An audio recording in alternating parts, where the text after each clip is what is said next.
Hello বন্ধুরা, তোমরা সবাই কেমন আছো?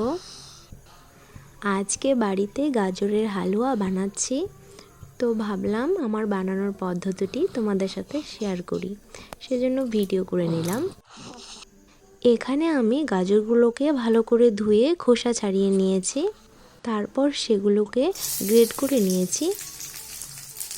তারপর কড়াই গরম হলে দিয়ে দিলাম ঘি, কাজু কিশমিশগুলো ভেজে নিলাম।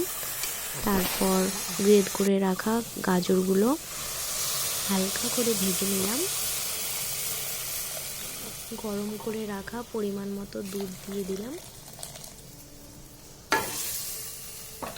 তারপর একটু নেড়ে চেড়ে সবগুলোকে মিশিয়ে দিয়ে একটু সিদ্ধ হওয়ার জন্য ঢাকা দিয়ে রাখবো।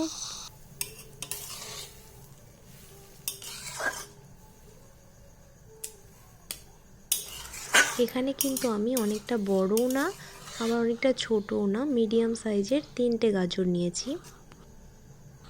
কিন্তু ভিডিওর প্রথমে আমি তোমাদের 5টে গাজর দেখিয়েছিলাম, সেখান থেকে আমি 2টো গাজর সরিয়ে রেখেছি অন্য একটা সবজি বানানোর জন্য। তবে তোমরা যদি বানাও তোমাদের পরিমাণ মতো করে নেবে। সামান্য এলাচ গুঁড়ো কিন্তু দিয়ে দিতে হবে।